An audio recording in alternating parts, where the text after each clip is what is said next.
What a weekend in the SEC. What does it mean for the Oklahoma Sooners? We'll discuss.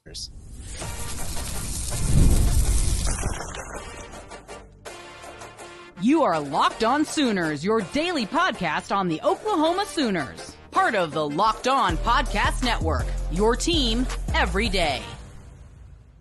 Again, thank you for making Locked On Sooners your first listen every single day. For your second listen, go check out the Locked On SEC podcast with our guy, Chris Gordy, breaking down everything that went haywire this past weekend in college football, in particular with the SEC.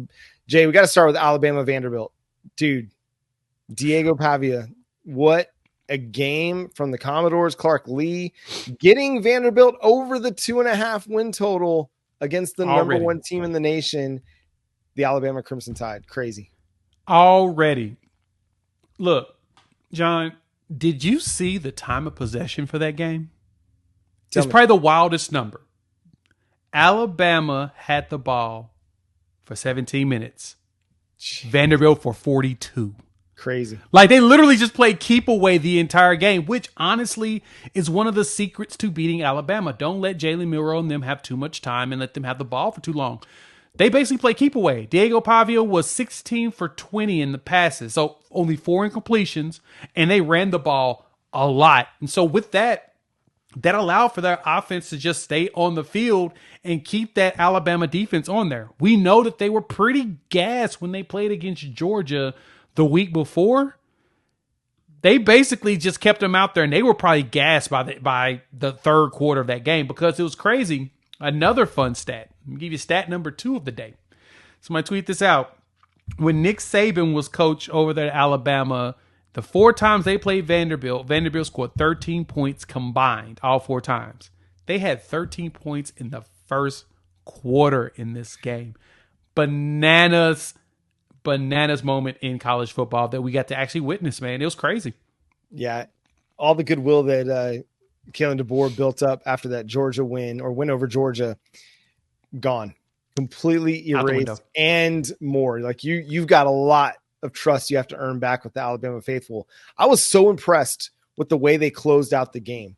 Yes. Because they get the ball, Vanderbilt gets the ball back up just 5 with a little bit more than 2 minutes to play, and just an awesome drive. I mean, it was 2nd and 12.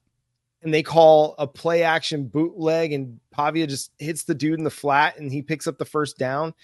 And then they pick up another first down, like on just a straight run play, like 10 yards they pick up. And then it's like on a second down play, Pavia picks up the first down to ice the game. Like, just absolute stones in the Vanderbilt Commodores. And they were just stone cold killers that night. It was crazy to witness that. One more craziness on this one. Vanderbilt had the lead the entire game. Nuts. Well, did you ever think you'd ever say that about Alabama and Vanderbilt? Just Alabama and most teams in general. Nope. Vanderbilt had the lead the entire game, which is crazy to me. Yeah, I had to be watching it, even though I was giving our baby a breathing treatment while she's watching Miss Rachel. I had it going on my phone so I could keep track of what was happening, because it was history. It was like sports history as it was happening. Another big upset on the weekend. The Tennessee Volunteers, the number 4 team in the nation, dropped by the Arkansas Razorbacks. They went out there to Fayetteville and did not leave with a W. That's the second goalpost that got knocked down with fans storming the field. And I'm not sure if that one got thrown in the water. I mean, the Vanderbilt one got carried 3 miles to be thrown in the river, which is wild to me that they actually carried that for 3 miles. Kudos to them. Man, my shoulder hurts thinking about trying to hold up something that long. Right. But then Arkansas, they did the exact same thing, broke it down. Now, I don't know where they threw it. I mean, it may still be on the field, to be honest. But it's crazy to me that Arkansas is now 4-2. It was a conversation with me and some buddies. We talked about that. And the question was, is there a path for Arkansas to start off the season at 4-2? And if they didn't just play kind of dumb against Oklahoma State, they could be 5-1 right now, right? With ease. We got a lot of shockers here in the conference this year. And I mean, I put it this way. Our schedule looked very tough to start the season. It's starting to kind of lighten up with the way some of our opponents are performing. Yeah, and Taylor Green kind of having a little bit of Diego Pavia factor as well to him. Again, not the big stat line, but did just enough against a pretty good Tennessee defense to be able to get a win. And this is a team that just a week ago lost by a score to Texas A&M. So, I mean, you talk about Arkansas being a 5-1 team. I mean, they're like this close to being a 6-0 team, which would be mind-boggling. So, close only counts in horseshoes and hand grenades. Lincoln Riley doesn't count here in college football, but I mean, that's how big of a difference we're seeing out of the Arkansas Razorbacks compared to a year ago. Yep, and Malachi Singleton coming in there for Taylor Green because Green got hurt at one point in the game. I think he kind of buckled his knee or something, but Malachi Singleton goes in there and he's getting some. I think he ran the ball 4 times and then he got a few passes off. Yeah, they had to go to the next quarterback to close this bad boy out. Just it was epic football. Great Bobby weekend. Petrino factor. And then, man, Missouri, your first actual game of the season. Listen, I don't care about Boston College. That Boston College is not a real test. Your first real test of the season, going on the road to College Station, and you came up like kittens, man. Soft, fluffy kittens. Look, I kind of called it. If you've heard me talk about this game in numerous platforms, I was on Bleacher Report, on my channel, or even here. When I saw that Texas A&M was a 2.5-point favorite, I said Vegas is trapping somebody because people are going to be dumb enough to take Missouri. And sure enough, I think about 70 to 80% of the traffic was on Missouri and the line never moved. Oh, Vegas cleaned up on this game. And it was just like, just bad. Texas A&M outgained them 512 to 254. The craziest part is there were 0 turnovers. It was just old school down your throat football. That was it. He just beat them up. Yeah, Missouri just could not get anything going, not in the run game, not in the pass game. The one touchdown that they had, the cornerback basically stopped guarding Theo Weiss and turned his attention to Luther Burden, who they were basically running the same route, like 5 yards apart, and he just stopped covering his guy. Yep. Otherwise, maybe they don't score any points in that game. And then Eli Drinkwitz, 4th and goal, inside the 5, late in the game, kicking a field goal. Tell me you didn't know what the over-under was in this game, Eli Drinkwitz. Tell me that with a straight face. Like, I don't understand why you would even kick the field goal, man. You're getting blasted. You better find a way to try to score touchdowns. Dude, leave it on the field. If you're not scoring a touchdown, just be like, I don't care. We're either scoring a touchdown or we're turning the ball over on downs. We're not going out with a field goal to make it 41-10. I'm sorry. 4th and goal, and you go for a field goal. You should be embarrassed. Embarrassed. Millhouse. It's not coming up Millhouse, man.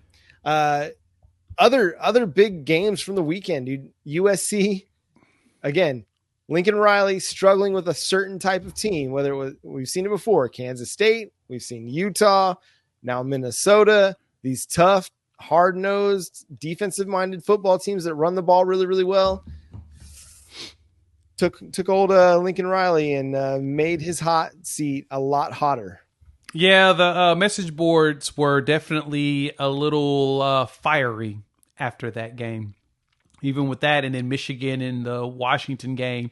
Ooh, Big Ten had some doozies, but that was another game. Washington was a 2-point favorite with Michigan coming into town. I'm like, wait, top 10 Michigan is a 2-point dog on the road against what? Guaranteed that's another trap. Sure enough, it was, as Washington won that game by 7 points. Back to the USC thing real quick. We've seen Lincoln Riley give up a game late. They had 3rd and 4, had a chance to go up, score some points. It's at the 35-yard line for Minnesota, so by no means a gimme. USC for the game averaged almost 7 yards per carry. So on 3rd and 4, with a chance to extend their lead from 17-10 to maybe 20-10 at worst, 24-10, they throw a pass. Miller Moss gets intercepted. Minnesota goes right down the field and scores to tie the game. USC's next series, 3 and out.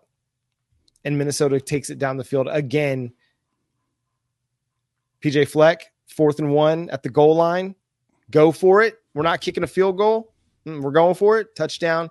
They go up 24-17. They hold on for the win. Again, another Miller Moss interception at the end closes it out. But yeah, his job is being questioned quite emphatically out there in Los Angeles. And he's not doing himself any favors by going after the LA media for asking a legitimate question either. Right. Yeah, he likes to push back for some reason when it's like, no, that's not a reason to push back. You got to do a better job of being able to understand when there's legitimate questions or not. I mean, the whole Barry Alexander thing told me everything I needed to know, right? It's y'all just trying to make this a story. This isn't a story. Next thing you know, day later, Barry Alexander is a story. It's like, what are we doing here? Like, I get that you're trying to cover up and protect everything internally, but if you know that it's getting out there, you better go ahead and jump on it now. Yep.